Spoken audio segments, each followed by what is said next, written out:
Hello, beautiful beings. Welcome to Y'all Asked for This, where enough people in my life have been like, hey, you should start a podcast. Hey, why don't you have a podcast? And I was like, I do love yapping. So here we are. If you are new to me, hey, hi, hello. My name is Jessie. I am just a person who loves people so much. I love people so much. And I hope that some of that love gets extended to you so you have more love and compassion for yourself and maybe can extend that to other people as well. On today's episode, we're going to be talking about how it's not that deep, but also it is. What? Let's talk about it. Before I get started, I apologize if you can hear my dog chewing on a bone. He's literally like right here. He gets really pumped when I get my energy going. So he was all like, I want to play. And then he brought his bone in here. So you might hear him munching. And I want to preface this by saying that living more superficial or living more like in the depth, neither is better and neither is worse. They just kind of are. I know as I'm speaking, I'm probably going to be making it sound like being more depthy and everything like that is, quote, better. But really there are so many just benefits to both. You know, there's learning, there's lessons, there's growth in both. So just to be clear, neither is better or worse than the other. It's just that the comparison is going to potentially feel that way just because that's how our minds work. They're like this or that type of deal. So I wanted to talk about this because I feel like so many people are just searching for more. They're searching for aliveness. They're just searching for something, for something to be like fulfilled within themselves. And really, it feels like so many people are living just passively. They're in their routine of I wake up, I drink my coffee, I walk my dog, I go to work, I go to the gym, I watch some TV, I say hey to some friends, and I go to bed. And there's nothing wrong with having routine. It's glorious. It's very stabilizing. That makes your foundation, your root chakra very happy to have such a stable foundation for things. But it does kind of make things get a little passive sometimes when you're just continually doing the quote same things every single day. But it doesn't have to feel that way. There's a way to start living a little bit more intentionally, and that's really kind of all it is. It's kind of going from living more passively and just well, this is my life, to a little bit more intentional. And I'm not going to sit here and be like, you got to do everything intentionally, because if you're going from living passively, that would take so much energy and be so exhausting and be discouraging, in all honesty. And we don't want that here. We want, again, like I said in the first episode, just taking the baby steps to kind of expand life a little bit more.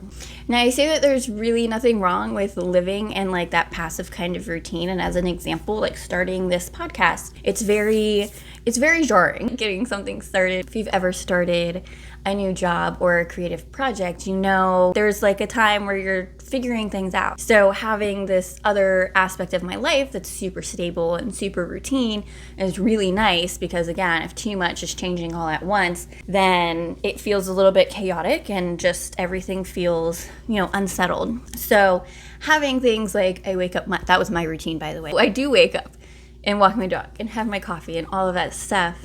And I'm letting that be my stability as I'm finding stability in this new thing that I'm doing. So I say that it's going from living passively to living intentionally, because you can also see this a lot in relationships. Everybody kind of gets into this more superficial, I'm comfortable now kind of stage, and just loses the intention behind care. Again, I don't want this to sound like one is better than the other, but to me, living more depthy is just placing care in things. You can just live the routine of, hey, my partner would have a good day at work, and let that be that. Or you can really be present in conversations and really present in how they're doing and really present in the intimacy factor. I know I kind of teased in the first episode that intimacy to me is just care, it's just consideration, it's just connection. And again, that's one of those things that has become so superficial and just so passive. I'm somebody who thinks that sex needs to get off of its freaking pedestal, and also it needs to be on a freaking pedestal.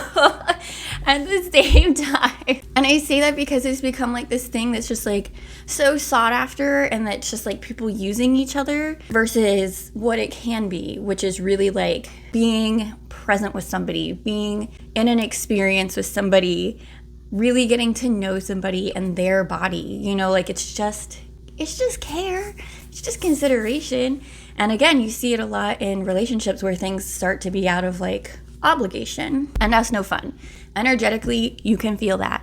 You can feel that. It's very different when somebody is giving to you because they're like, oh my gosh, I'm so appreciative of this person, and I just want to show them what it's like to receive. I want to show them what it's like to be given to, and it's not out of this ego center that you want to please somebody. It's really just like a genuine, you think they're so amazing that you want to please them. Versus, well, we're together and we're here and I don't really want to do this, but you know, it's what we do type of thing. It's what I'm supposed to do. It's what I should do. It's those shoulds again. It's really deepening the connection for things. I mean, it can just be like slowing down when it comes to that stuff. And again, I want to say one isn't better than the other, because once you have this solid foundation of consideration and care, then you get to have the fun that comes from like the more superficial type of intimacy as well. I'm not sitting here saying that people don't want that too, because of course we do. Also, there has to be this like foundation of care and consideration and like safety for people. I say people, I'm speaking as like a woman and generalizing the idea that this is what most women want. But we want like that safety and that knowing that like I'm actually cared about before that superficial type of stuff can happen like super happily and super freely. Because that's another thing, like intimacy can just be like this freeing thing as opposed to, again, that's what I'm supposed to be doing. And that's no fun. Oh, my puppy agrees. Show him your face. Oh, look at him. Oh, my buddy. You're so big. Oh, I love him so much. Now, again, does it have to be that serious all the time? No. Sometimes you just want to get off, and that's okay. Honestly, the topic of sex is going to be like its own thing at some point because, oof, I got thoughts on it. She's got thoughts on it. Now, obviously, everybody's not, boot up or anything like that. So how can you do this in just like your normal day-to-day life? It really is as simple as just romanticizing your life. But romanticizing your life is literally just like allowing yourself to fall in love with everything in your life. Again, I'm not saying like jump in and put intention into everything. That would be exhausting, and it's something to kind of build up to. That would be like trying to sprint for a lot of miles without any training. Don't do that. Don't do that. It's a quick way to be like, this is stupid and I don't like it. But just starting to romanticize like the little things, drinking coffee every morning. If that's something that you do, like, are you just glugging it down because you're like, I need caffeine right now? Like, that's okay. It's okay. That's the more like superficial side of things. And sometimes it's like that. It's like that. And that's okay. But other times, maybe slowing down a little bit and just really noticing like how good your cup of coffee is or how not great it is. It may not be that great. I'm trying a different roast, just like allowing yourself to like play with things. I actually did that recently, unintentionally. I changed the roast that I bought. I was just like, I freaking like it so much more right now. It's just, I don't know, something about it. It's just, for me. But that's just like deepening things, really slowing down and enjoying your coffee, maybe going outside and hearing the birds in the morning and just allowing it to be more of an experience as opposed to just like this passive thing that you do because you need caffeine. Just like romanticizing your life as it is right now, because I know a lot of people are still searching for things outside of themselves to make them feel a certain way, whether it's another person, whether it's traveling, whether it's like extreme sports or like festivals or something like that. Yes, all of these things like can create this sense of aliveness, and it's not necessarily a bad thing to do things to kind of pull you out of your like normal routine and your rut and everything like that. But it's when we start to get attached to the fact that like that's the only thing that makes you feel alive, that's where things are a problem. That's where things just start to make your daily life feel less than, quote, quote. When really, it's you having the experience, not necessarily the experience that makes you feel alive, if that makes sense. everything that you're feeling is coming from you. Like your experience is going to be different from somebody else's experience. It might be similar, maybe it's not so different, but really everything is so personal to you yourself. So if you find that you feel alive in any of those settings, like just knowing that that was within you, and the reason why it felt that way is because of you and not necessarily because of the thing. And when you think of things like that, and I know that that's like the depthy way of thinking of things and not just, you know, the superficial of like, I just feel alive and all the lights and the music or whatever. When you see it in more of the depthy thing, you know that you can find it in other things as well in your day-to-day life. You know, some people will climb mountains and be in the trees and stuff and be like, oh my gosh, this is so peaceful. But that peace that you're feeling as well, yes, it's in that like probably more still kind of space where everything doesn't feel so rushed. But that feeling of peace is coming from within you. So it's showing you that it's already there. And then you kind of get to tap into it in the rest of your life as well. So really just like romanticizing your freaking life. It's just such a simple thing. And you can see it with going to the gym and stuff too. You know, like sometimes you're feeling effing amazing and sometimes people are in there, you know, fighting demons and really wanting to change their bodies. Like the gym is something where I am actually in my super superficial state versus like it's a serious kind of thing. I started going there to like change my body or get my body back into a more healthy for me kind of state. And now it's just like, I go for fun. And I think it confuses people sometimes to be like, what do you mean? I don't know. I just like, it's a fun place. It doesn't have to be that serious. It doesn't have to be, I'm trying to, you know, set records or, you know, be as lean as possible or whatever. There doesn't have to be like a hardcore reason for it. And another example of things being like that, superficial and deep, is just in nature. You know, you can sit there with somebody and like watch the clouds and they can see the clouds as just like these white puffs. And you might be sitting there and looking at them and seeing like all the colors that are actually within there. Like, have you ever sat there and actually like looked at the clouds and noticed that there's these like versions of gray and yellow and pink that are in there sometimes? Like, it's glorious. But it doesn't have to be that serious all the time. Sometimes it's cool to just be like, look at those little happy puffs in the sky. Like, that in itself is kind of amazing. You don't have to be living in both, but you can be romanticizing things. If you do have a dog that you have to walk, are you sitting there like on your phone as you're walking your dog? Please don't do that. Please don't do, one, that's dangerous, but two, it's your opportunity to experience, you know, what it's like outside, what the weather's doing, how beautiful the lawns look, you know, if landscaping has just come. There's just so much to see and we miss so much of it when we're living in this passive way. And again, I know it's just, we all get kind of stuck in this place of comfort and things don't have to be uncomfortable for things to change. Like you can decide that, no, this is going to be exciting today. If you're somebody who knows that you're sitting in traffic for however long before, after work, make a freaking playlist for it. Like you can make things into a little bit more fun of a way. It can make you feel more alive. It's as opposed to just kind of being like a lump grumbling in traffic, especially if you know that that's what it's gonna be. Like why wouldn't you try to make something a little bit more exciting? So really it's about like where in your routine can you start romanticizing life? Where can you let go of comparison? Because I think that's also a huge factor when it comes to the whole superficial to depthy thing, is we kind of get stuck in this place of like, but look at what they're doing. You know, look at what they're posting on Instagram. Like they're just doing all of these amazing things and I'm just here in my routine. When we all know that Instagram and, you know, social media and stuff is a highlight reel. We all know that. But also, I say that when I just like use it for my freaking life in general, but that's the point, is that when you let go of comparing yourself to other people, like I don't care that I'm only ever posting like pictures and stuff of my animals, me at the gym and the freaking trails. Like I love this shit and it's what makes me feel good and really connected, and people don't want to see it, then that's okay. But it's not gonna stop me from being like, this is my life and it feels really good, like fully in my being type of thing. Like that is being alive, just owning the fact that like this is the crap that I enjoy and I'm a post it for me because it's kind of like my little album of what makes me happy and getting to see it all over again. So letting go of the comparison factor and being like, well, I don't really have anything that I feel like is postable or shareable or whatever. Like, as long if it feels good to you, then do it. Like, your life right now is worth living. Your life right now is shareable.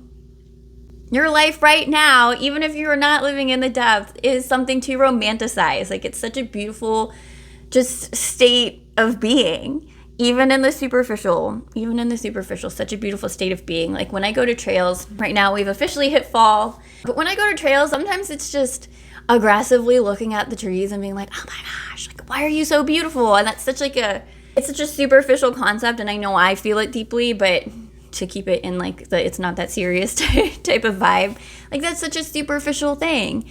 But it's also fall right now, so I can sit there and deepen it in the sense of, look at all these leaves everywhere. Look at nature telling us that it's okay for things to fall away. Like, it can be both. But it doesn't have to be. Sometimes I'm just there because my mind is like, I don't feel like thinking about nothing. Or I'm there because this is what I do with my dog, and gosh, he's not going to let me not do it type of thing. Or he'll let me not do it because obviously I'm in control of that. But I will hear it all day, and I will feel the pressure from him all freaking day to go to that damn trail. So it doesn't have to be that serious, and it doesn't have to be that deep. And life really is both. But if you're somebody who just feels like there's something missing and you're looking for something outside of yourself, just making like a tiny shift, cooking your food with a little intention, and just being present in the moment with it. I'm totally somebody who's like, if you're not dancing and making like a, I love food song, is your food even going to be good? And it's like, probably not, because that's the energy that's getting infused in the food. Like, there's a reason why home cooked meals and like small family owned restaurants just kind of land a little differently than chains, because there's like this passion, there's this them that's infused in it versus just workers who are trying to make a paycheck. And you can feel that. And you can also practice this with other people, of course. There are so many things where we're just kind of acting as avatars in life, where you're being greeted when you first go to the gym, or you're checking out at the grocery store, and it's just very, everybody's doing the same thing. Like, hey, how are you? Did you find everything? Just very simple surface level stuff. But being able to take a moment and actually being like present with them and not having any expectation in those moments can be really deepening for yourself, and also like just deepening as human connection. Because I also think that that's something that we're looking for too, is there's this like aliveness and that sense of like, we just want to connect, but everybody's operating so passively and just letting life pass them by that nobody's actively trying to do it. So allowing yourself to take that pause and actually looking somebody in the freaking eye and being like, I'm doing great. Like, how's your day going so far? And just allowing things to kind of expand how they expand, or contract how they contract. And yeah, you might end up holding space for people. That happens to me a lot. I feel like people kind of tell me their life, but if that's what they need, then I'm happy to be that for somebody, because maybe that moment actually changed their whole day. You never know. Being okay with not knowing is also really good. But again, I do want to reiterate that there is no better or worse when it comes to this. Like, there really isn't. There just is. There's just meeting yourself where you're at, kind of like we talked about in episode 2. It's just allowing things to be what they are, but you also have the power to change what things are. It's a very powerful thing to know that you can actually change your life. It's the concept of, how in movies and in books or whatever, when somebody goes in the past, they're like, do not change anything, do not interact, don't shift anything, because it's going to change the trajectory of the future hardcore. Like, one small change completely changes the future. It's that. You don't have to be making all of these changes, all of this intention. Like I said, that would be exhausting anyway in the beginning. But just allowing yourself to be like, maybe I'll be more present in this moment today. Maybe I will try just actually talking to somebody as they're doing their job, even though they see multiple people throughout the day. Like, allowing yourself to make just one little shift can completely change your life.